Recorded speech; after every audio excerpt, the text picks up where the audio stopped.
kali ini sudah hadir di Studio 1 Radio Pas FM Pati narasumber kita untuk memberikan pencerahan. Beliau adalah Ustadz Abdul Kholik Syafi'i MPD Al-Hafidh, pengasuh Pondok Pesantren Yambul Ulum Sukolilo Pati. Assalamualaikum warahmatullahi wabarakatuh, Ustadz. Waalaikumsalam warahmatullahi wabarakatuh.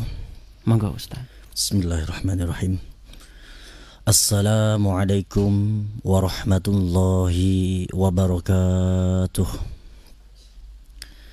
Alhamdulillahilladzi hadana lihada wa ma kunna linahtadiya laula an hadana Allah. Asyhadu an la ilaha illallah wahdahu la syarika lah wa asyhadu anna Muhammadan abduhu wa rasuluh. Allahumma fasalli wa sallim wa barik ala sayyidina wa maulana Muhammadin wa ala alihi wa ashabihi wa man sara bihadihi ila yaumiddin. Amma ba'd. Mitra Radio Pas FM Pati, pendengar setia Radio Pas FM Pati dimanapun Anda berada yang saya hormati, dan juga sahabat saya Mas Ari yang selalu setia menemani kajian tafsir Ibnu Katsir. Kita berharap dan berdoa semoga semua yang telah kita curahkan, kita perjuangkan dalam rangka nasrul ilmi, dalam rangka li'ila'i kalimatillah, semoga Allah subhanahu wa ta'ala meridhai dan mencurahkan keberkahannya kepada kita semua. Baiklah mitra Pas FM Pati dimanapun Anda berada, kita lanjutkan kajian kita tafsir Ibnu Katsir surah Al-Hajj, yang pada sore hari ini sampai bahasanya kepada ayat ke-47. A'udzu billahi minasy syaithanir rajim. Bismillahirrahmanirrahim. Wa yasta'jilunaka bil 'adzab وَلَنْ يُخْلِفَ اللَّهُ وَعْدَهُ وَإِنَّ يَوْمًا عِنْدَ رَبِّكَ كَأَلْفِ سَنَةٍ مِّمَّا تَعُدُّونَ وَكَأَيٍّ مِّنْ قَرْيَةٍ أَمْلَيْتُ لَهَا وَهِيَ ظَالِمَةٌ ثُمَّ أَخَذْتُهَا وَإِلَيَّ الْمَصِيرُ. Qul ya ayyuhan nasu innama ana lakum nadhirum mubin. Falladzina amanu wa amilus solihati lahum maghfiratun wa rizqun karim. Walladzina sa'aw fi ayatina mu'ajizina ulaika ashabul jahim. Bismillahirrahmanirrahim. Yaqulu ta'ala li nabihi salawatullahu alaihi wa salamuhu alaihi. Allah subhanahu wa ta'ala berfirman kepada nabinya Nabi Muhammad sallallahu alaihi wasallam, wa yasta'jilunaka bil adzab ay haula'il kuffar al mulhiduna al mukadzibuna billah wa kitabahu wa rasulahu wal yaumil akhir. Orang-orang kafir di sini adalah kafir Quraisy, ya. Mereka meminta kepada Nabi Muhammad agar disegerakan dengan turunnya azab. Dalam tafsir Al-Munir karya Imam An-Nawawi dijelaskan bahwa orang Quraisy tersebut bernama An-Nadhr ibnu Haris.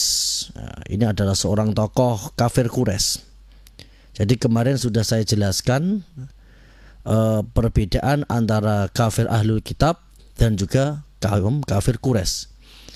Kafir Ahlul Kitab itu adalah orang Yahudi dan Nasrani yang sama-sama dengan agama samawi, percaya dengan adanya kekuatan dari langit, percaya dengan Allah, dan percaya dengan adanya hari pembangkitan. Sebagaimana dalam Al-Baqarah Allah menceritakan tentang ahlul kitab, wa qalu la yadkhulul jannata illa man kana hudan aw nasara. Dari ayat ini berarti orang-orang Yahudi dan Nasrani ini mengakui adanya hari kebangkitan, tetapi mereka mengklaim bahwa hanya mereka yang berhak masuk surga. Sedangkan orang kaum kafir Quraisy ini tidak percaya dengan adanya hari pembangkitan. Wa yasta'jilunaka bil adab. Orang-orang kafir Quraisy ini selalu meminta kepada Nabi Muhammad membuktikan agar segera diturunkan adab. Sebagaimana dalam ayat yang lain, wa idz qalu Allahumma in kana hadha huwal haqqu min indika fa'amtir 'alaina hijaratan minas sama'. Mereka berkata, wahai Allah, jika yang dibawa Muhammad benar, maka turunkan adab kepada kami hijaratan minas sama', batu-batu dari langit. Wa la yukhlifallahu wa'dah. Allah tidak akan mengingkari janjinya. Apa yang telah menjadi ketentuan dari Allah pasti akan terjadi. Allah sudah memberikan ketentuan dan tidak bisa diintervensi. Qodrat dan iradatnya Allah sudah final. Siapapun tidak berhak untuk mengintervensi. Ketika Nabi Muhammad dicerca, diolok-olok oleh kaum kafir Quraisy untuk segera menurunkan azab, maka Nabi hanya mengatakan, saya perintah Allah kepada saya hanya menyampaikan. Tugas saya adalah al-bashir wan nadhir. Al-bashir adalah memberikan berita gembira kepada orang beriman. An-nadhir adalah memberikan ancaman, peringatan adanya siksa bagi orang-orang yang mengingkarinya. Wa la yukhlifallahu wa'dah. Sebagian mufassirin menerangkan wa la yukhlifallahu wa'dah. Allah telah membuktikan janjinya dengan menurunkan azab. Turunnya azab ini ada dua macam. Ada azab Allah ini yang turun ketika masih di dunia, dan juga ada azab Allah yang nanti diberikan di akhirat. Apa azab Allah ketika di dunia kepada orang Quraisy? Yaitu dengan peristiwa perang Badar. Kita tahu perang Badar, kaum Quraisy kehilangan 70 tokoh mereka, kehilangan panglima-panglima mereka. Di antaranya adalah Abu Jahal. Abu Jahal adalah panglima tertinggi pada waktu itu, yang pada malamnya ada sebuah riwayat hadis diriwayatkan oleh Imam Bukhari, pada malam sebelum terjadi peristiwa perang Badar, Abu Jahal ini bersama teman-temannya tokoh-tokoh Quraisy ini mengelilingi Ka'bah. Mereka memegang kain kiswah Ka'bah dan berdoa. Maka ketika kita diberi kesempatan Allah untuk umroh, diberi kesempatan bisa beribadah di Makkah, jangan terlalu banyak berdoa untuk kepentingan pribadi. Karena ini juga pernah dilakukan oleh Abu Jahal CS. Bagaimana yang afdol? Yang afdol adalah ketika kita berada di sekitar Ka'bah, maka perbanyaklah memuji kepada Allah Subhanahu wa ta'ala. Abu Jahal mengatakan berdoa dengan memegang kain kiswah, wahai Tuhan, inilah rumah, Rabb hadzal bait, tunjukkanlah pada hari esok siapa agama yang benar. Siapapun mereka yang berada pada jalan yang salah, maka hancurkan sehancur-hancurnya. Itu doanya Abu Jahal dengan memegang kiswah di Ka'bah sebelum perang Badar. Ketika terjadi perang Badar, maka Abu Jahal, bukan Abu Bakar, Abu Jahal ini ternyata dibunuh oleh dua pemuda Ansor yang usianya masih belia, sekitar 15 tahun. Ini adalah sebuah penghinaan yang besar bagi Abu Jahal. Dia terbunuh di tangan seorang anak yang masih belia. Dan seketika itu orang-orang yang menyaksikan terbunuhnya Abu Jahal dan mengetahui doa yang dipanjatkan Abu Jahal di Ka'bah, mereka getar hatinya. Dalam hati mereka berkata, wah, ternyata Muhammad benar dan Abu Jahal salah. Buktinya dia terbunuh. Akhirnya mulai muncul kegundahan, semangat mulai luntur. Nah, ini penjelasan dari wala yukhlifallahu wa'dah. Allah tidak akan mengingkari janjinya. Artinya azabnya Allah yang dituntut oleh orang-orang kafir untuk disegerakan, Allah tidak mau terintervensi. Ketika telah datang waktunya, maka Allah akan tunjukkan. Buktinya di perang Badar Allah memberikan azab yang besar kepada kaum kafir Quraisy dengan terbunuhnya 70 tokoh mereka dan 70 orang yang ditawan oleh pasukan kaum muslimin. Ini adalah bukti azab Allah di dunia.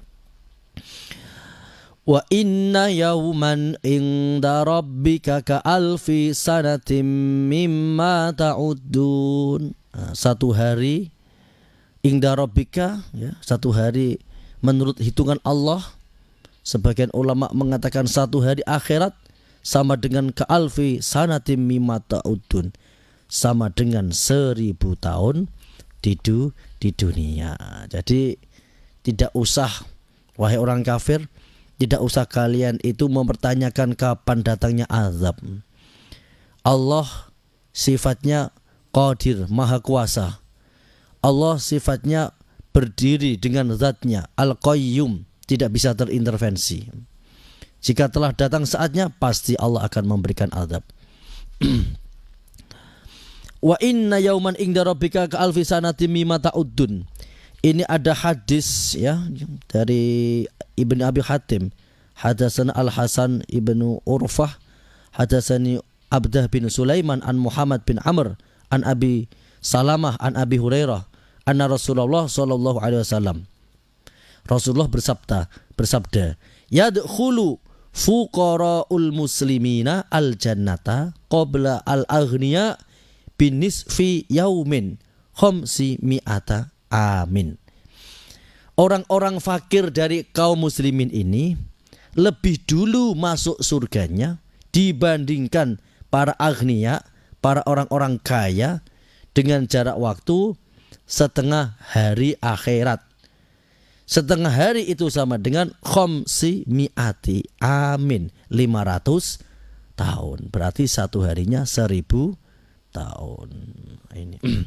Jadi maka dengan keistimewaan seperti ini, sebenarnya kita, apapun yang Allah berikan kepada kita, tidak ada alasan untuk kita tidak bersyukur.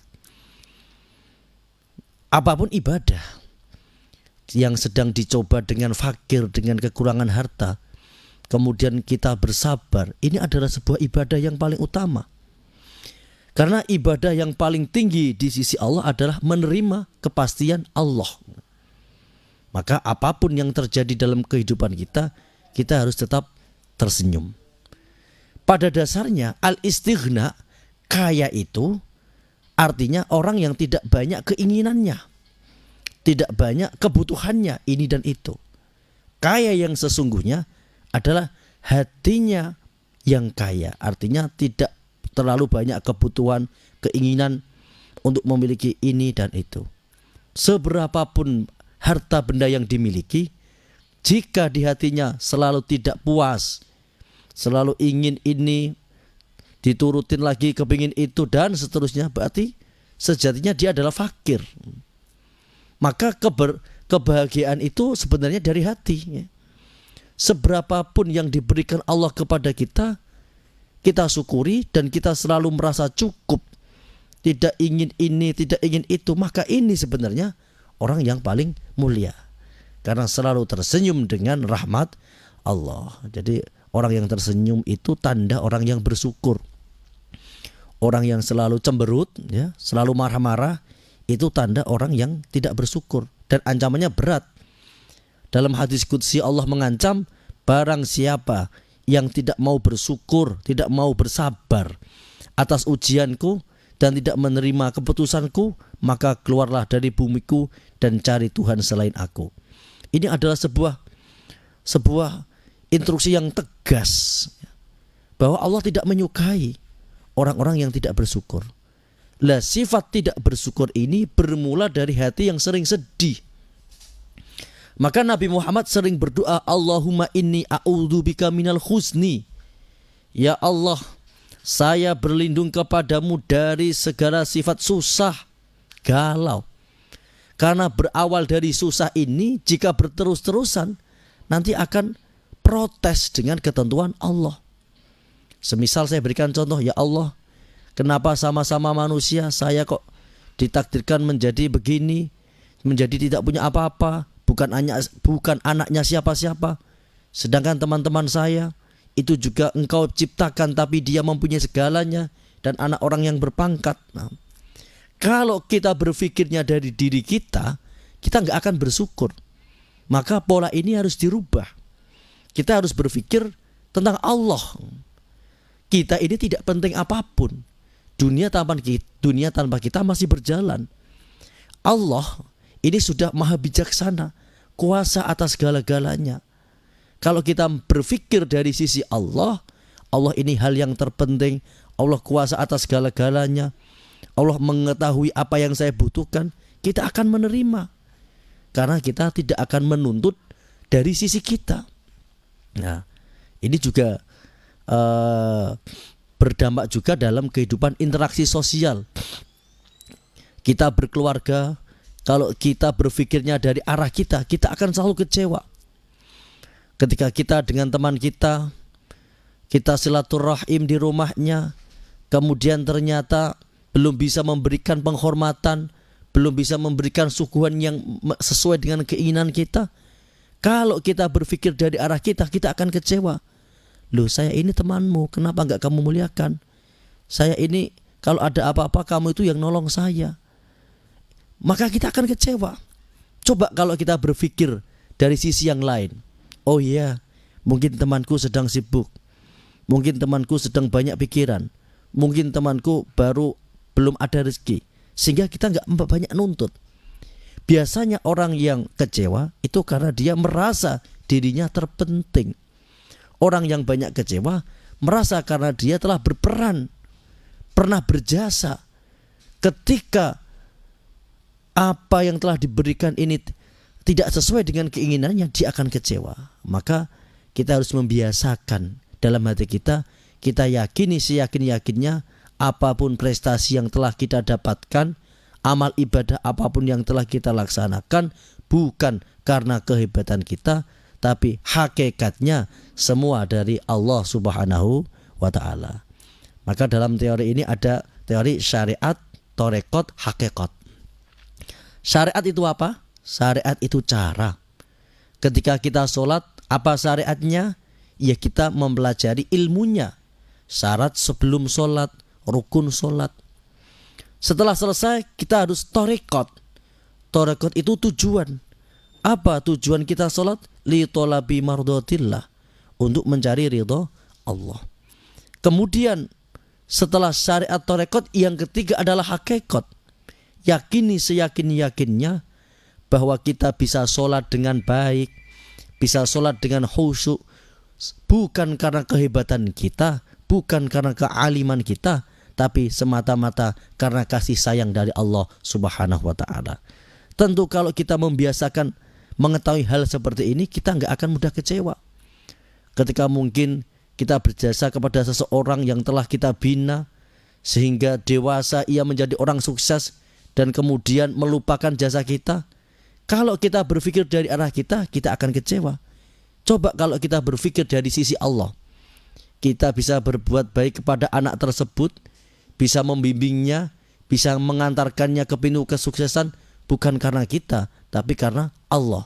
Kita hanya sebagai media saja. Kalau kita meyakini itu, tentu kita tidak akan kecewa, karena kita tidak berperan apa-apa. Semuanya hanya Allah Subhanahu wa ta'ala. Maka sebenarnya bahagia itu mudah, ya. Tersenyum itu mudah. Kita syukuri apa yang Allah berikan kepada kita.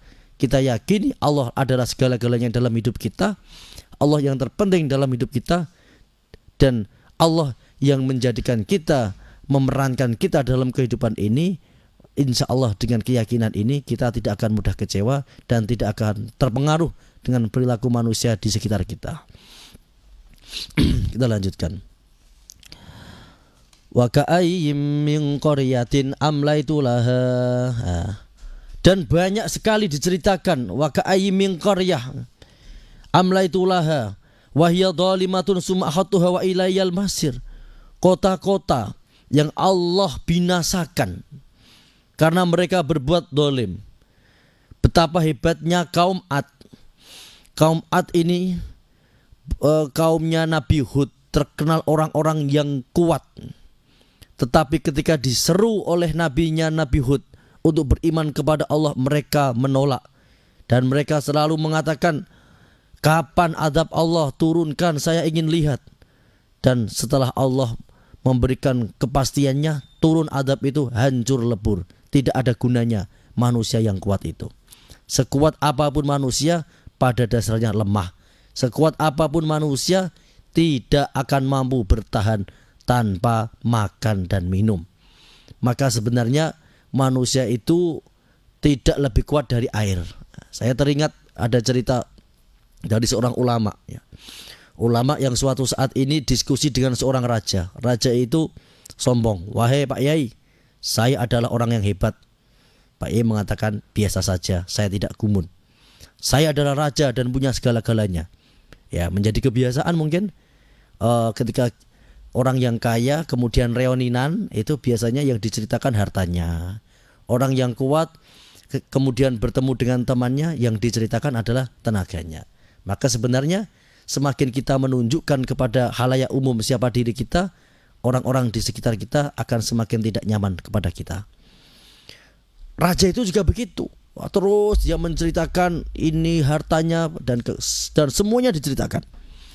Dan ulama itu hanya berkata, wahai sang raja, wahai Pak penguasa, coba bayangkan dengan logikamu. Seumpamanya Anda tersesat di sebuah padang pasir, kemudian Anda tidak menemukan air setetes pun. Anda berada di dalam keadaan yang kritis, dan saya datang pada waktu itu menawarkan ke Anda dengan air, dengan syarat semua harta benda yang ada di rumah Anda menjadi milik saya. Apakah Anda menerima tawaran ini? Sang raja itu mengatakan, ya iya Pak Yai. Kok bisa? Ya karena kalau saya tidak minum, saya akan binasa. Berarti Anda itu tidak lebih kuat dari setetes air. Apa artinya harta yang kau banggakan itu tidak lebih bernilai dari setetes air, karena Anda tidak bisa bertahan tanpa air. Nah, ini kaum Ad, ya. Kaum Ad itu juga seperti itu, dia sombong. Kemudian Allah hancurkan dengan sehancur-hancurnya. Kita lihat kalau di wilayah Yaman ada kaum Samud. Kaum Samud itu terkenal kaum yang pinter di dalam arsitekturnya. Dia memahat gunung-gunung menjadi sebuah bangunan-bangunan dan sampai sekarang masih. Dan Nabi berpesan kepada sahabat untuk menghindari lokasi itu. Kemarin saya mendengar, entah benar atau tidak, Pangeran Arab Saudi MBS ini ingin menjadikan situs budaya di situ, ya. Ya, wallahu a'lam lah itu. Jadi Nabi berpesan kepada sahabatnya kan untuk menghindari. Itu adalah peninggalan kaum Samud. Nabinya Nabi Soleh. Mereka minta, Nabi Soleh, kalau kau ini benar Nabi, utusannya Allah, coba dong batu yang ada di bukit sana kau jadikan onta. Kenapa mereka ukurannya batu? Karena mereka ini para pemahat batu. Jadi cenderung manusia itu berpikir dengan apa yang ada di benaknya. Manusia ini akan berpikir apa yang menjadi keahliannya. Karena pada waktu itu kaum Samud sehari-harinya ia bersama batu, keahliannya memahat batu. Maka yang menjadi tantangannya kepada Nabi Soleh, coba batu yang ada di bukit sana kau jadikan unta. Maka Allah kabulkan doa Nabi Soleh dan batu itu menjadi unta betina. Pertanyaannya, apakah mereka beriman? Dan dijawab oleh Al-Quran, tidak. Maka sebenarnya orang itu kalau sudah ditutup hatinya oleh Allah, kebenaran di depan mata pun tidak akan nampak. Setelah itu Allah menghancurkan sehancur-hancurnya kaum Samud. Mereka binasa. Kota-kota yang ia banggakan sepi. Tempat-tempat irigasi yang mereka banggakan, istana-istana megah, sepi karena seluruh penduduknya telah binasa. Wa ka'ayyin min qaryatin amlaitu laha wa hiya dhalimatun summa akhadtuha wa ilayal masir. Allah sengaja memberikan penguluran terhadap turunnya azab. Apa tujuannya? Agar mereka terlena, agar mereka tidak ada kesempatan untuk kembali, dan ketika Allah telah mendatangkan azab, maka tidak ada alasan bagi mereka untuk kemana-mana dan minta pertolongan. Wa ka'ayyin min qaryatin amlaitu laha wa hiya dhalimatun summa akhadtuha wa ilayal masir. Kita lanjutkan. Qul ya ayuhan nas, qul, katakan wahai Muhammad, ya ayuhan nas, wahai manusia. Yang dimaksud ayuhan nas di sini adalah orang kafir Quraisy, penduduk Mekah. Innama ana lakum nadhirum mubin, ay innama arsalani Allah ilaikum nadhiran lakum baina yaday adzabun syadid walaysa ilayya min hisabikum min syai' amarakum ilallah insya'a ajjala lakum mul adab wa insya'a akharahu ankum wa insya'a taba ala man yatubu ilaihi wa insya'a adalla man kataba alaihi asyiqah. Nabi, kul ya ayuhan nas, maksudnya katakan Muhammad, tugas saya ini hanya sebagai utusan menyampaikan kepada kalian bahwa Allah mampu menurunkan azab yang sangat pedih. Walaisa ilayya min hisabikum, tidak ada tugas, tidak ada otoritas bagi saya untuk menghukumi, menghisab kalian semua. Amarakum ilallah, amrukum ilallah, perkara-perkara kalian ini urusan Allah. Insya'a ajalalakum mul adab, apabila Allah menginginkan maka Allah akan mendatangkan dengan segera adab itu. Wa insya'a akharahu ankum, jika Allah berkehendak maka Allah akan mengakhirkan. Jadi Allah itu kodrat dan iradatnya tidak bisa diintervensi, tinggal sak kersane Allah. Wa insya'a taba ala may yatubu ilaih, dan jika Allah menginginkan Allah akan menerima tobat kalian. Nah, nyatanya betul banyak orang-orang kafir ini yang ternyata di kemudian hari bertobat. Contohnya kita masih mengenal sosok Jubair bin Mut'im ketika ia diutus oleh kaum kafir Quraisy pergi ke Madinah untuk menjadi negosiator tawanan perang. Ketika itu ia mendapati Nabi sedang melaksanakan sholat maghrib. Waktu itu Nabi membaca surah Tur, Wattur wa kitabim mastur fi raqim mansyur wal baitil ma'mur wasaqfil marfu wal ba'dil masjur, dan seterusnya. Jubair bin Mut'im ini kan orang yang cerdas. Dia didengarkan dengan seksama. Ia berkata dalam hati, yang dibaca Muhammad ini sungguh indah, dan saya ini ahli bahasa. Saya yakin ini bukan ciptaan manusia. Terus didengarkan terus sampai ayat am khuliqu min ghairi syai'in am humul khaliqun. Wahai orang kafir, apa menurutmu, menurut akalmu, alam ini tercipta tanpa adanya penyebab? Alam ini tercipta tanpa adanya yang menciptakan. Dipikir oleh Jubair, betul juga Muhammad.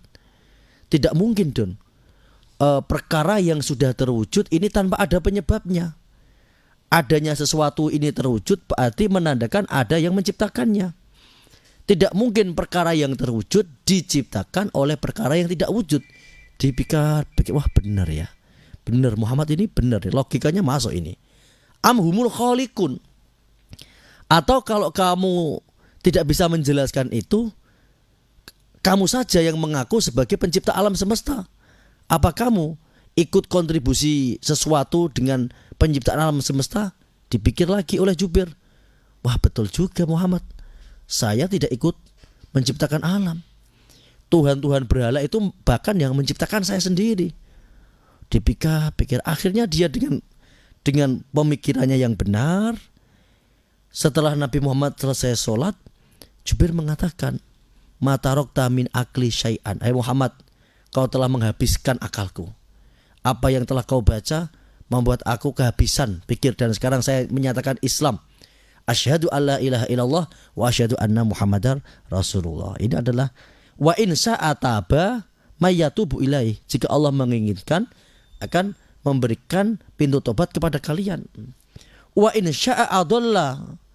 Jika Allah menginginkan celaka kepada di antara kalian, ya Allah tidak akan memberikan hidayah itu. Banyak juga Abu Jahal, Abu Lahab. Ini orang-orang yang sampai matinya tidak mendapat hidayah. Wa huwa al-fa'alu lima yasha. Allah ini berbuat dengan apa saja yang dikehendakinya. Jadi kita harus meyakini bahwa apapun yang terjadi dalam kehidupan ini adalah bagian dari qadrat dan iradat dari Allah Subhanahu wa taala. Falladzina amanu wa amilus sholihat lahum maghfiratu wa rizqun karim. Orang-orang yang iman kemudian beramal soleh, mereka akan mendapatkan maghfirah, ampunan, dan juga rizqun karim. Rizqun karim ini artinya surga. Walladzina sa'au fi ayatina mu'ajizina ulaika ashabul jahim. Dan orang-orang yang menghalang-halangi dengan ayat Allah, banyak memberikan statement tentang Al-Quran yang mengatakan Al-Quran ini sihir, Al-Quran adalah buat-buatan Muhammad, semuanya nanti akan dimasukkan ke dalam neraka jahim. Nah, ini penjelasan dari surah Al-Hajj ayat ke-47 sampai ayat 51. Yang kesimpulannya bahwa azab Allah ini tidak bisa diintervensi. Jadi hitungan manusia dan hitungan Allah berbeda. Wa inna yauman inda rabbika ka alfi sanatin mimma ta'udun. Satu hari sama dengan 1000 tahun. Dan orang-orang fakir dari kaum muslimin masuk surga lebih dahulu daripada orang kaya dengan jarak 500 tahun. Dan Allah pasti akan memberikan janjinya, siapapun yang berbuat dosa akan mendapatkan azab, dan siapapun yang berbuat kebaikan Allah akan memberikan pahala dengan surga. Demikian dari saya. Selanjutnya, waktu selanjutnya saya berikan kepada Mas Ari untuk dibuka sesi tanya jawab. Monggo. Baik, Mitra Pas, untuk Anda yang ingin bergabung sore kali ini, Anda bisa masuk melalui SMS ataupun juga WhatsApp di 085277999101, dan line telepon seperti biasa saya terima di 3858877. Ada yang sudah bergabung ngantri. Halo, assalamualaikum Pas FM Pati. Waalaikumsalam.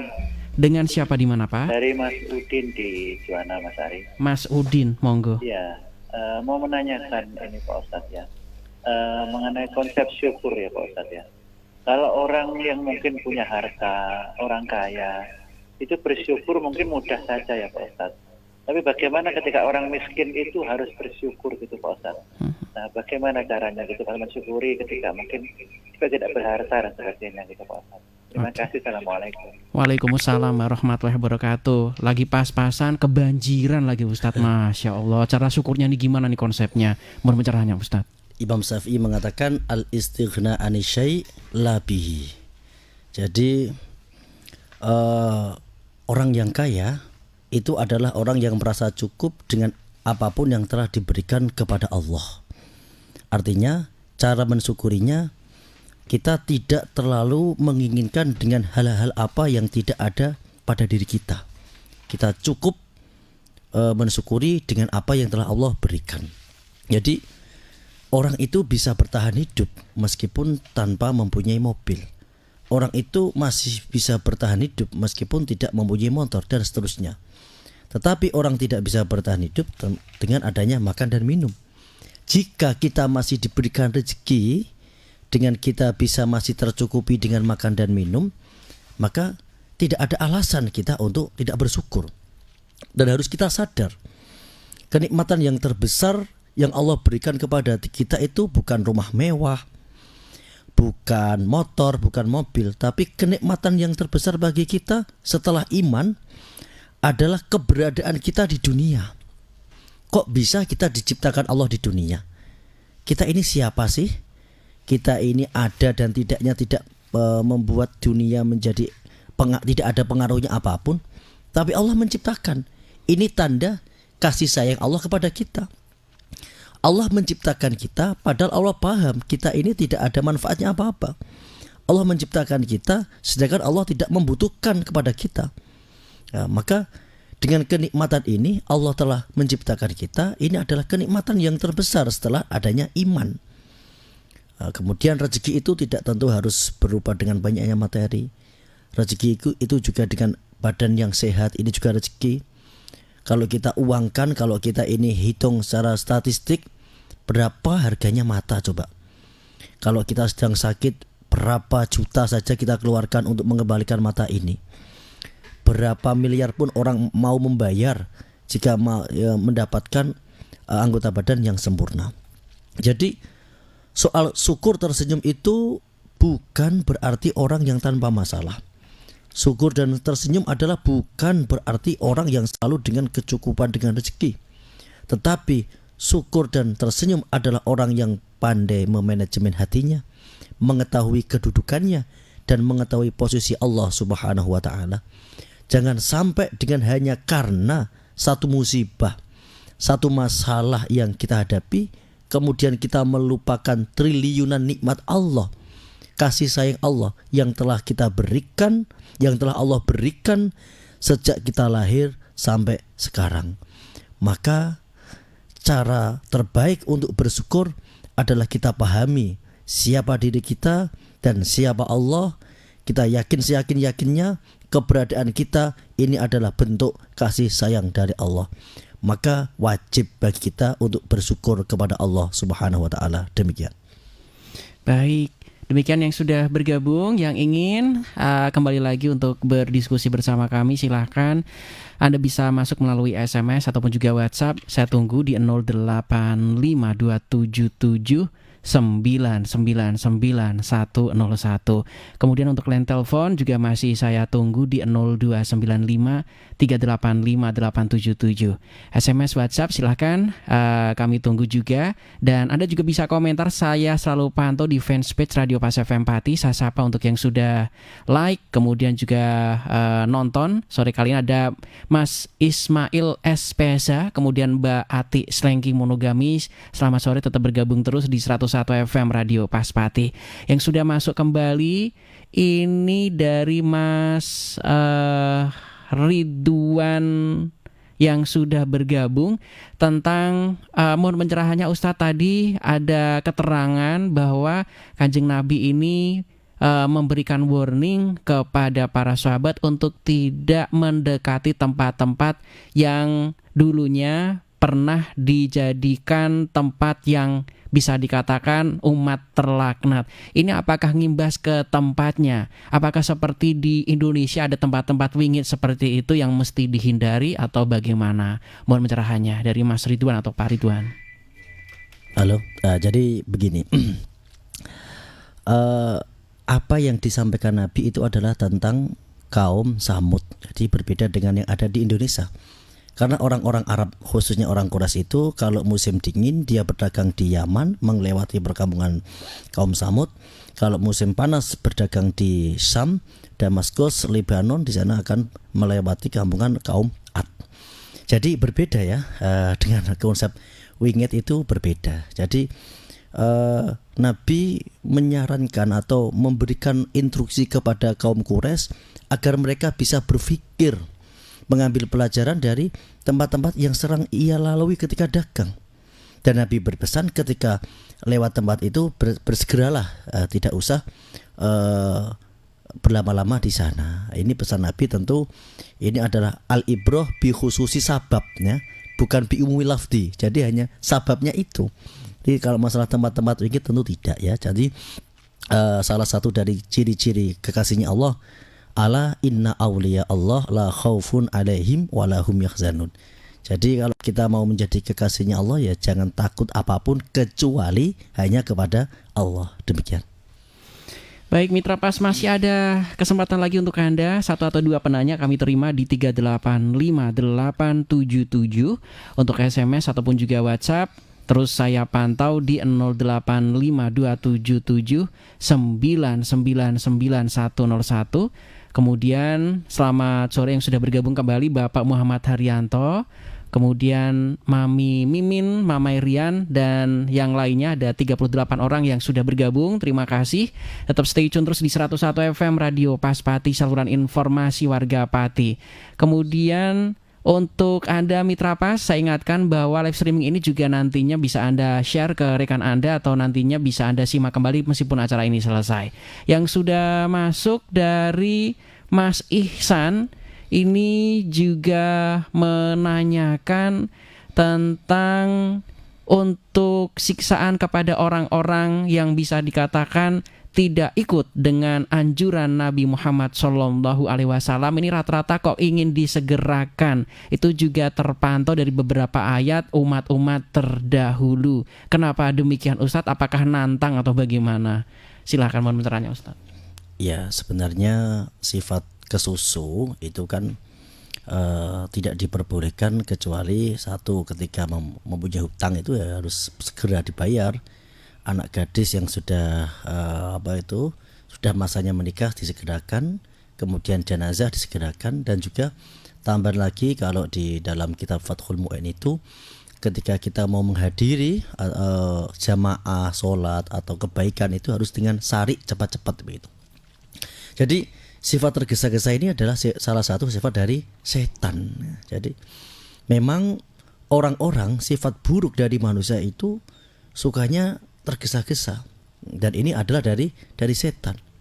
Maka kita untuk mengatasi hal tersebut kita harus mempunyai dua hal, yaitu pertama at-taslim, yang kedua wal inqiyad. At-taslim artinya menerima dengan segala syariat Nabi, wal inqiyad meyakini semua syariat Nabi. Jadi apapun yang disampaikan oleh Rasulullah, entah dalam pikiran kita itu masuk atau tidak, kita harus pasrah dan menerima. Jangan seperti menjadi kebiasaan orang-orang Mu'tazilah ya. Orang-orang Mu'tazilah itu selalu mengandalkan akal. Kalau menurut logika mereka tidak masuk, mereka enggak menerima.